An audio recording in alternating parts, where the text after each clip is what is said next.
Hi friends, நம்ம இன்றைக்கி பயிற்சி 8 9வது கணக்கு பார்க்க போகிறோம். வீடியோவை ஸ்கிப் பண்ணாமல் பாருங்கள், அப்போ தான் நான் சொல்லித்தரது உங்களுக்கு தெளிவாக புரியும். இப்போ பார்க்கலாமா? 9வது கணக்கு. ஒருவருக்கு மின்சார ஒப்பந்தம் கிடைப்பதற்கான நிகழ்தகவு 3/5 மற்றும் குழாய்கள் பொருத்துவதற்கான ஒப்பந்தம் கிடைக்காமல் இருப்பதற்கான நிகழ்தகவு 5/8 ஆகும். மேலும் குறைந்தபட்சம் ஏதாவது ஒரு ஒப்பந்தம் கிடைக்கப் பெறுவதற்கான நிகழ்தகவு 5/7 எனில் 2 ஒப்பந்தங்களும் கிடைப்பதற்கான நிகழ்தகவு என்னன்னு கொடுத்துருக்காங்க. ஃபஸ்ட்டு கொஸ்டினில் என்னெல்லாம் இருக்குன்னு பாருங்கள். ஒருவருக்கு மின்சார ஒப்பந்தம் கிடைப்பதற்கான நிகழ்தகவு, இதை நம்ம ஏன்னு எடுத்துக்கிட்டோன்னா P of A நிகழ்தகவு தான் கொடுத்துருக்காங்க. அப்போ P of Aங்கிறது 3/5 மற்றும் குழாய்கள் பொருத்துவதற்கான ஒப்பந்தம் கிடைக்காமல் இருப்பதற்கான நிகழ்தகவு. ஓகேவா? கிடைப்பதற்கான நிகழ்தகவை நம்ம P of Bன்னு எடுத்தோம் அப்படின்னா இங்கே கிடைக்காமல் இருப்பதற்கான நிகழ்தகவு இப்போ P of B பார்னு எடுத்துக்கலாமா? அது 5/8. மேலும் குறைந்தபட்சம் ஏதாவது ஒரு ஒப்பந்தம் கிடைப்பதற்கான நிகழ்தகவு, குறைந்தபட்சம் ஏதாவது ஒன்றுனா அதுவும் கிடைக்கலாம், அதாவது ஏவும் கிடைக்கலாம் பியும் கிடைக்கலாம். அப்படின்னா நம்ம என்னன்னு சொல்லுவோம்? அல்லதுன்னு சொல்லுவோமா? அல்லதுன்னா என்ன? சேர்ப்பு. ஓகேவா? P of A சேர்ப்பு B இங்கே கொடுத்துருக்காங்க. சரியா? அதுக்கான நிகழ்தகவும் 5/7 எனில் 2 ஒப்பந்தங்களும் கிடைப்பதற்கான நிகழ்தகவு ரெண்டுமே கிடைக்கணும். அப்போ ரெண்டுமே அப்படின்னா மற்றும் சொல்லுவோம். மற்றும்னா இங்கே என்ன கண்டுபிடிக்கணும்? அப்போ நம்ம A வெட்டு B, P of A வெட்டு B கண்டுபிடிக்கணும். ஓகேவா? இவ்வளோதான் கொஸ்டின். இப்போ இதுக்கு வேண்டி நம்ம என்னெல்லாம் பண்ணுறோன்னு பாருங்கள். தீர்வில் முதல்ல அவங்க கொடுத்துருக்கிறத எடுத்து எழுதியிருக்கேன். மின் ஒப்பந்தம் கிடைக்கும் நிகழ்ச்சியை ஏன்னு எடுத்துக்கிட்டால் P of Aங்கிறது அவங்க கொடுத்துருக்காங்க 3/5. அடுத்து பாருங்கள், குழாய் பதிக்கும் ஒப்பந்தம் கிடைக்கும் நிகழ்ச்சியை பின்னு எடுத்துக்கிட்டால் அவங்க குழாய் பதிக்கும் ஒப்பந்தம் கிடைக்காமல் இருக்கும் நிகழ்ச்சி தான் B பார் கொடுத்துருக்காங்க. என்னென்னு? P of B பார் 5/8ன்னு கொடுத்துருக்காங்க. இதுவும் நம்ம பார்த்துருக்கோம். இப்போ பாருங்கள், குழாய் பதிக்கும் ஒப்பந்தம் கிடைக்கும் நிகழ்ச்சியின் நிகழ்த்த இப்போ நம்ம என்ன கண்டுபிடிக்கணும்? P of A வெட்டு B கண்டுபிடிக்கணும். அதாவது கூட்டல் தேற்றத்தில் போடலாம். சேர்ப்பு B இருக்குது, P of Aவும் இருக்குது, P of A சேர்ப்பு B இருக்குது. அப்போ B பார் தான் கொடுத்துருக்காங்க. அப்போ B நம்ம கண்டுபிடிக்கணுமா? அந்த Bக்கு வேண்டி நான் இங்கே போடுற பாருங்க, குழாய் பதிக்கும் ஒப்பந்தம் கிடைக்கும் நிகழ்ச்சியை தான் நம்ம Bன்னு எடுத்துட்டோம். அப்போ P of Bங்கிறது 1 - P of B bar, அதாவது இந்த ஃபார்முலாவா? P of B plus P of B bar equal to 1. இதுவா? இதிலிருந்து நம்மளுக்கு என்ன வேணும்? P of B தான் வேணும். B பார் கொடுத்துருக்காங்க.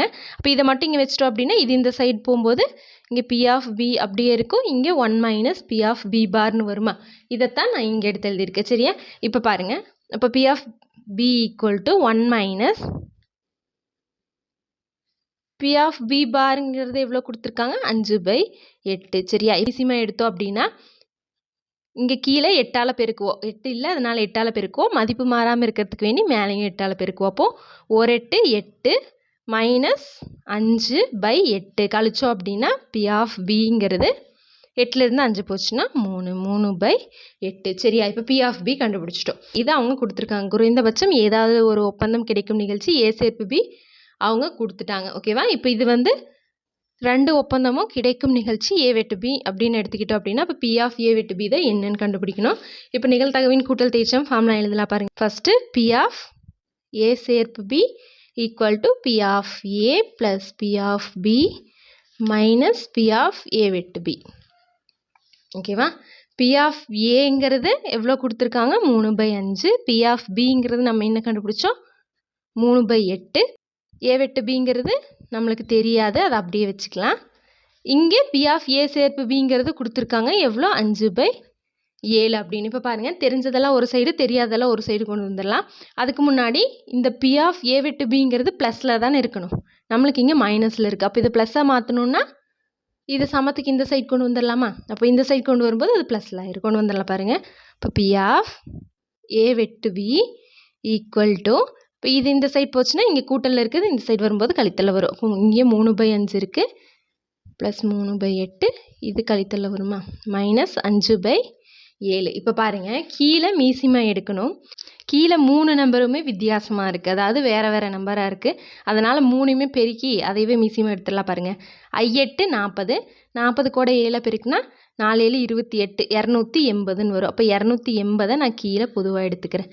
5 280 மாற்றணும் அப்படின்னா 56ஆல் பெருக்கணும். அதாவது 7 7 49, 8 7 56, அதனால் 56ஆல் பெருக்கியிருக்கு. இதை பெருக்கணும் அப்படின்னா கீழே 280 வந்துடும். இப்போ கீழே பெருக்கிறதுனால மதிப்பு மாறாமல் இருக்கணும், அதனால் மேலேயும் பெருக்கணும் அப்படின்னா பாருங்கள், 3 18 மிச்சம் 1, 5 3 15, 15 1 16. சரியா? அடுத்து கூட்டல் இங்கே இப்போ 8ன்னு இருக்குது. 8 280 மாற்றணும்னா எதால் பெருக்கணும்? மற்ற ரெண்டையும் பெருக்கி பாருங்கள். 7 35, அப்போ தான் 35ஆல் பெருக்கணும். இப்போ அதையே மேலேயும் பெருக்கலாம் பாருங்கள். இப்போ கீழே 280 ஆயிரும். மேலே 5 15, மிச்சம் 1, 3 9, 9 1 10, 105ன்னு வருது. அடுத்து என்ன இருக்குது? மைனஸ் இருக்குது.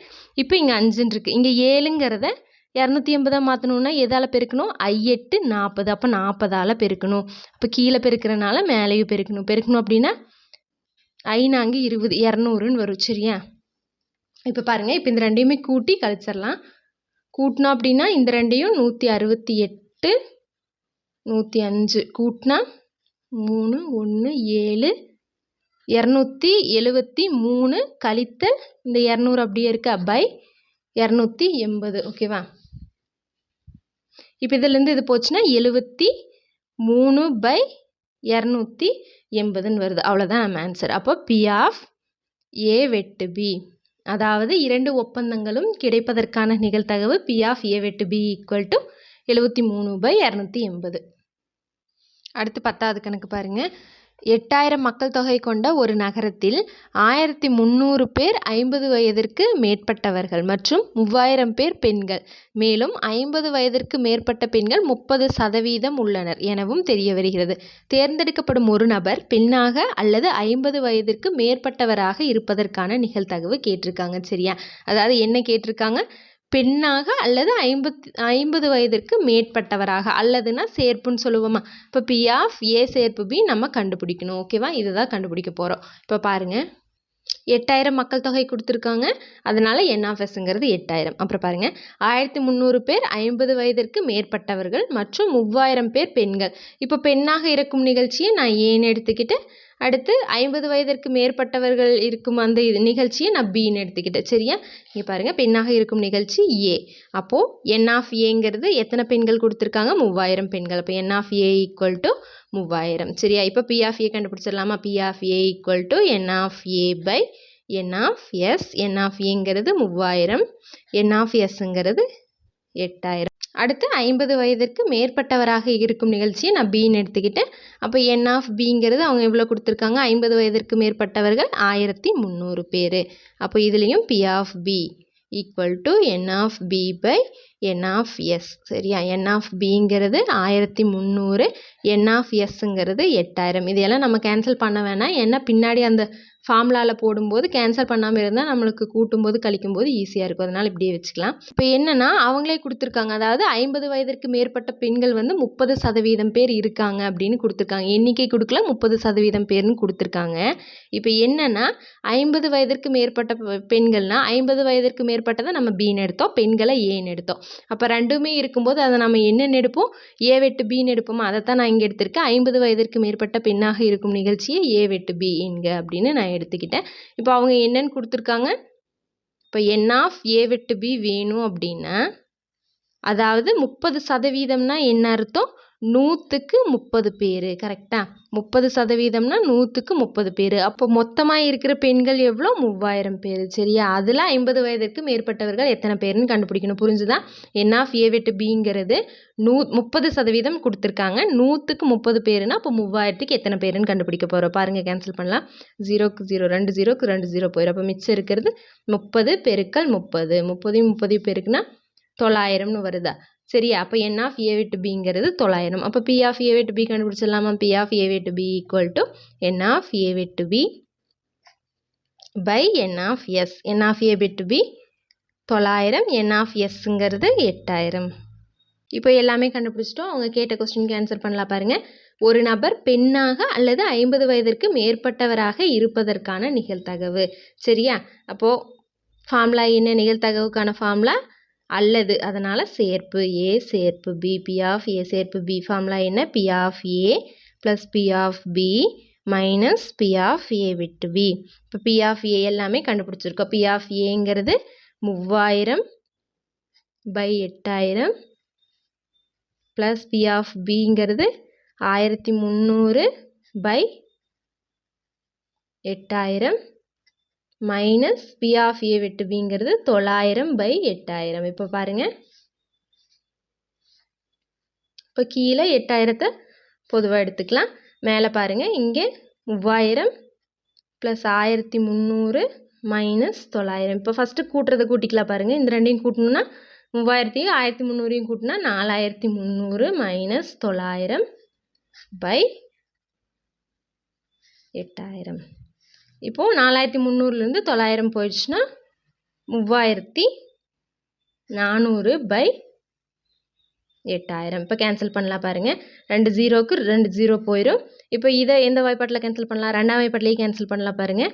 17 2 34ன்னு வரும். 40 2 80ன்னு வரும். நம்மளுக்கான ஆன்சர் 17/40. அதாவது P ஆஃப் A சேர்ப்பு B. ஒரு நபர் பெண்ணாக அல்லது 50 வயதிற்கு மேற்பட்டவராக இருப்பதற்கான நிகழ்தகவு P ஆஃப் A சேர்ப்பு B = 17/40. அவ்வளோதான். ஓகே ஃப்ரெண்ட்ஸ், நம்ம சேனலில் போடுற வீடியோஸ் உங்களுக்கு ஈஸியாக இருக்குது அப்படின்னா கண்டிப்பாக நம்ம சேனலை சப்ஸ்கிரைப் பண்ணிவிட்டு பெல் ஐக்கன் கொடுத்து வச்சுக்கோங்க. அப்படியே உங்கள் ஃப்ரெண்ட்ஸுக்கு ஷேர் பண்ணுங்கள். தேங்க்யூ.